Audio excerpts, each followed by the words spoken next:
Chicken అందరికీ ఇష్టం కదా! చూస్తున్నారు కదా ఎంత క్రిస్పీగా వచ్చిందో పైన లేయర్. సో, ప్రాసెస్ ఎలాగో చూపిచ్చేస్తాను. ఇక్కడ నేను half KG chicken with skin తీసుకున్నాను. బౌల్‌లోకి వేసుకున్న తర్వాత 1 cup buttermilk, half spoon pepper, half spoon peri peri mix powder, అలాగే half spoon ginger garlic powder, half spoon onion powder వేసుకున్న తర్వాత, half spoon mixed herbs, half spoon soya sauce, half spoon vinegar కూడా వేసుకొని మంచిగా mix చేసి ఒక half an hour పాటు దీన్ని పక్కన పెట్టేసుకోండి. Onion and garlic powder skip చేయకండి. దీంతోనే అరోమా మనకి వస్తుంది. ఇప్పుడు ఫ్లవర్ మిక్స్ చేసుకుందాము.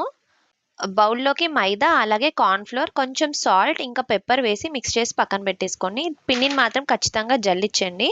చికెన్‌ని ఫ్లవర్ మిక్స్‌లో వేసుకొని గట్టిగా ప్రెస్ చేయండి. నేను వీడియోలో చూపిస్తున్నట్టు. ఇలా 2, 3 టైమ్స్ ప్రెస్ చేసిన తర్వాత ఇలా దులిపేసేయండి. గట్టిగా ఒకసారి దులిపేస్తే ఎక్స్‌ట్రా ఫ్లోర్ అంతా బయటకొచ్చేస్తుంది. దీన్ని చిల్డ్ వాటర్‌లో డ్రాప్ చేయండి. మీరు పైన లేయర్స్ చూస్తున్నారు కదా! మళ్ళీ ఒకసారి సెకండ్ టైమ్ కూడా ఫ్లవర్‌లో డిప్ చేసి గట్టిగా ప్రెస్ చేయండి. సేమ్ ప్రాసెస్ గట్టిగా ప్రెస్ చేయండి. అప్పుడే మనకి ఆ పైన క్రిస్పీనెస్ అనేది వస్తుంది ఆయిల్‌లో డీప్ ఫ్రై చేస్తే.